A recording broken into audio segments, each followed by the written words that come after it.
दोस्तों, आपको हर एक नई कहानी के द्वारा बहुत कुछ सीखने को मिलेगा। उसी प्रकार से हर एक दिन नई कहानी आपको सुनने को मिलता है। तो उसी के साथ में आज एक और नई कहानी की साथ में आए हैं, लालची बिल्ली और बंदर की कहानी। आपने अब से पहले सुना होगा, नहीं सुना है तो आपके लिए फिर से इस कहानी की शुरुआत करते हैं। तो आइए किस प्रकार से बिल्ली और बंदर की कहानी है। एक जंगल था जहाँ सभी जानवर मिलजुल कर रहा करते थे। सभी जानवर जंगल के नियम का पालन करते और हर त्यौहार साथ में मनाते थे। उन्हीं जानवरों में चीनी और मिनी नाम की दो बिल्लियाँ थीं। वे दोनों बहुत ही अच्छी सहेलियाँ थीं और एक दूसरे का साथ कभी नहीं छोड़ती थी। बीमारी में एक दूसरे का ख्याल रखना, बाहर साथ में जाना, यहाँ तक कि वो दोनों खाना भी साथ ही खाती थी। जंगल में रहने वाले सभी जानवर उनकी दोस्ती की सभी तारीफ किया करते थे। एक बार की बात है, मिनी को किसी काम से बाजार जाना पड़ा, लेकिन किसी कारण से चीनी उसके साथ नहीं जा सकी। चीनी का अकेले मन नहीं लग रहा था, तो उसने सोचा कि क्यों न वो भी बाजार घूम कर आए। रास्ते में चलते हुए उसे एक रोटी का टुकड़ा मिला। उसके मन में अकेले रोटी खाने का लालच आ गया और वो उसे लेकर घर आ गई। जैसे ही वह रोटी के टुकड़े को खाने वाली थी, तभी अचानक मिनी आ गई।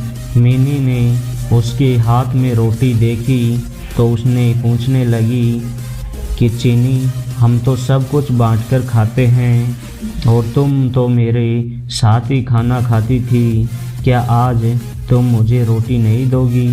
चीनी ने मिनी को देखा तो डर गई और मन ही मन मिनी को कोसने लगी। इस पर चीनी ने हड़बड़ाहट में कहा कि अरे नहीं बहन, मैं तो रोटी को आधा आधा कर रही थी ताकि हम दोनों को बराबर रोटी मिल सके। मिनी सब समझ गई थी और उसके मन में भी लालच आ गया था, लेकिन कुछ बोली नहीं। जैसे ही रोटी के टुकड़े हुए, मिनी चीख पड़ी कि वह मेरे हिस्से में कम रोटी आई है। रोटी चीनी को मिली थी, इसलिए वो उसे कम देना चाहती थी।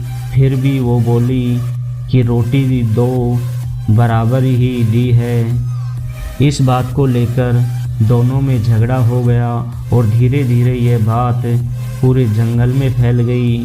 सभी जानवर उन दोनों को लड़ते हुए देख रहे थे। उसी समय वहाँ एक बंदर आया और उसने कहा कि मैं दोनों के बीच में बराबर रोटी बांट दूंगा।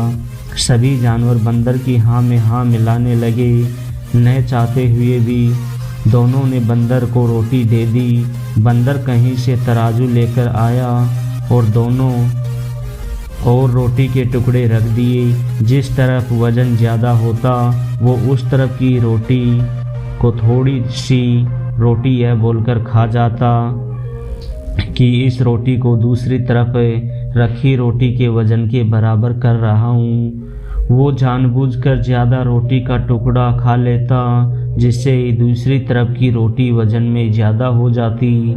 ऐसा करने से दोनों ओर रोटी के बहुत छोटे छोटे टुकड़े बचे।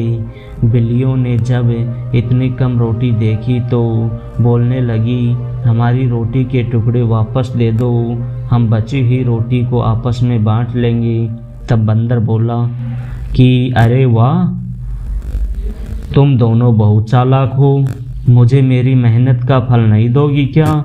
ऐसा बोलकर बंदर दोनों पलड़ों में बची हुई रोटी के टुकड़े को खाकर चला गया और दोनों बिल्लियां एक दूसरे का मुंह ताकती रह गई। इस कहानी से हमें कभी भी लालच नहीं करना चाहिए और जो कुछ भी हमारे पास है हमें उसे ही संतोष करना चाहिए। आपस में मिलजुल कर रहना चाहिए। लालच करने से जो हमारे पास है उसे भी हाथ धोना पड़ सकता है। आज की इस कहानी से हमारे को ये बहुत कुछ सीखने को मिले होगा कि किसी भी प्रकार की चीज़ हमें मिलती है और हम उसको शांतिपूर्वक ग्रहण नहीं करते हैं और ज़्यादा लालच करते हैं तो हमारे मन में लालच बढ़ने लग जाता है और वो एक दिन वो लालच है हमें संकट में ला खड़ा करता है। तो हमारे को किसी प्रकार का लालच नहीं करना चाहिए, हमारे को लिमिट से काम करना चाहिए। आज के लिए सिर्फ इतना ही इस कहानी के द्वारा हमारे को ये सीखना मिला है। तो जल्दी मिलते हैं एक और नई कहानी के साथ में। जब तक हमारे इस चैनल को ज़्यादा से ज़्यादा लोगों के पास शेयर करके, अगर आपने अभी तक भी सब्सक्राइब नहीं किया है तो चैनल को सब्सक्राइब कर लीजिए। जय हिंद, जय भारत।